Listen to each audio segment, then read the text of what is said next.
This is Demi with the DM3D Rev Studios. Welcome to this fan art coloring demo of Esene, drawn by the talented Alex Esene. It's a character created by Jide Martin of Comic Republic, one of Nigeria's foremost comic startups.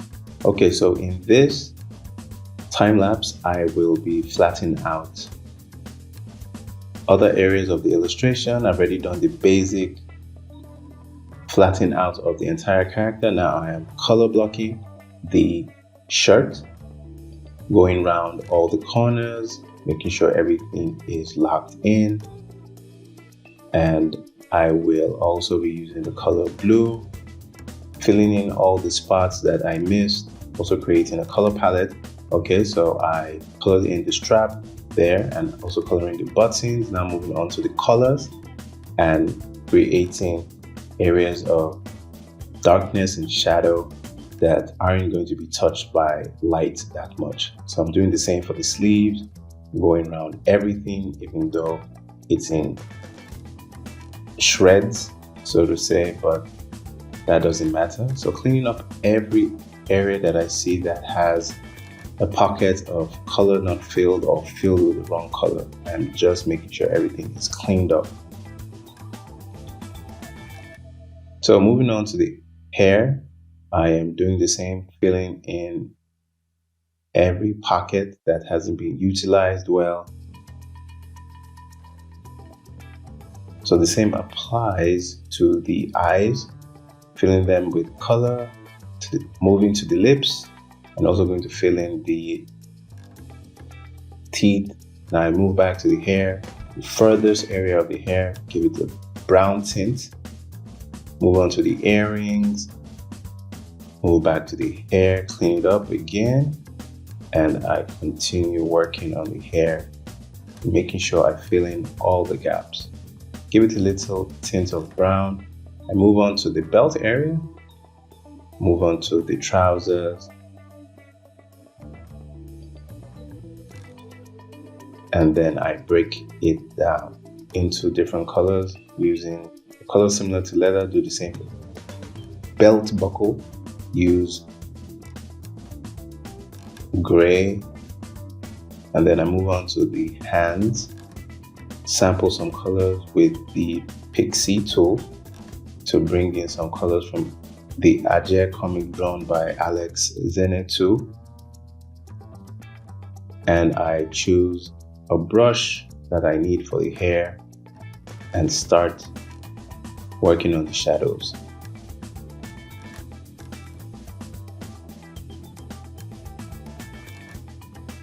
Move on to the hands, start adding areas of shadows to the hands, and also work on the face.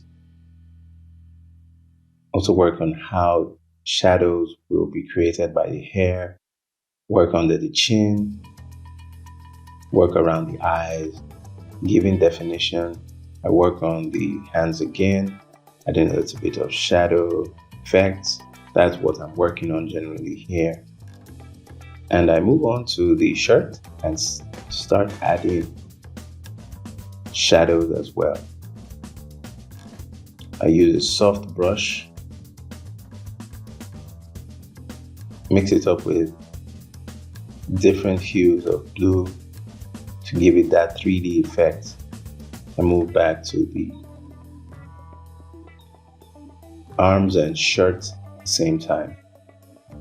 Just making sure I'm getting the best out of my brushes. I work on the belt buckle,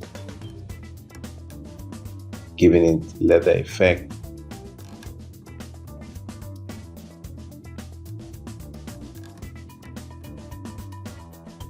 And basically just compressing all the layers so that I do not have so many layers. So I'm working right now on the trousers or the pants, depending on what you call it in your country.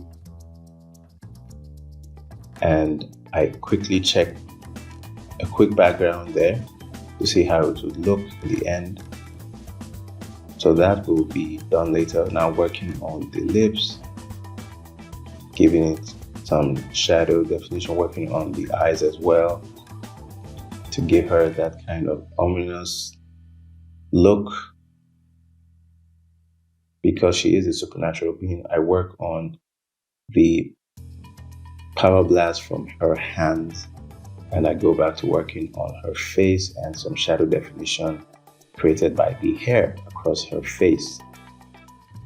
Okay, so I quickly work in some colors on the shirt, work on the button, go back to working on the hair, and also work on the buttons again, and find another brush for the hair, which has this bristle effect to give it a much more realistic look of hair. Okay, so I keep on working in different hues of brown to create volume.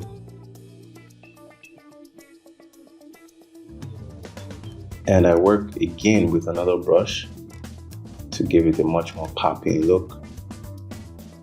And it's coming out not so badly. Okay, so I go on to work on the shirt, giving it some highlights and some shiny effects.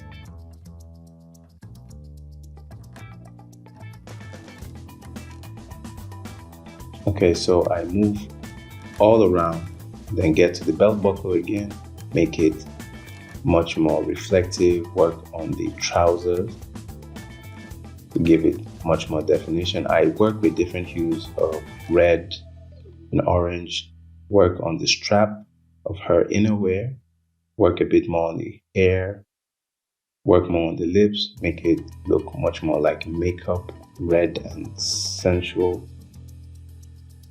And I fill in the gaps of the eyes. I correct them too and see how they look, and I give it a shiny effect of glowing up. And then I work on the face a bit, a little bit of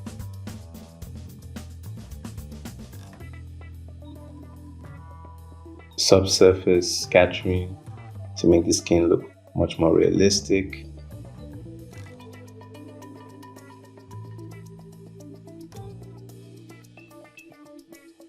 And I keep on working on the skin, making it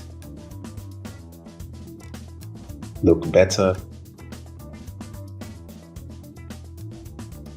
And then I work on the hair a bit and start working on the highlights the environment creates. Also, I move on to creating clouds in the background. I keep on finding the best fit, keep on looking for brushes, then I find what works for lightning, and then I create a glow effect.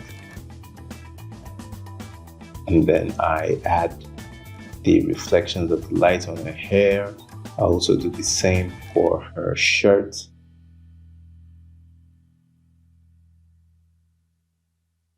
On the shoulder area and the colors.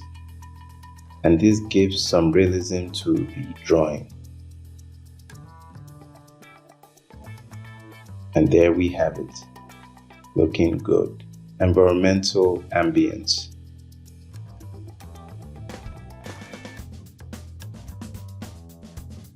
So here is the final look of this fan art.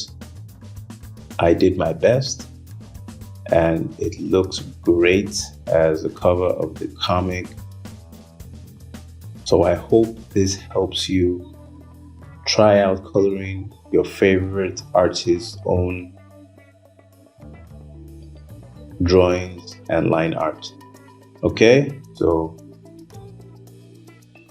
we have come to the end of this video. Don't forget to subscribe, kindly like the video, leave a comment, tell me what you think, share with your friends too, and until I come at you with another informative video, stay creative. I'm out of here, y'all. Peace.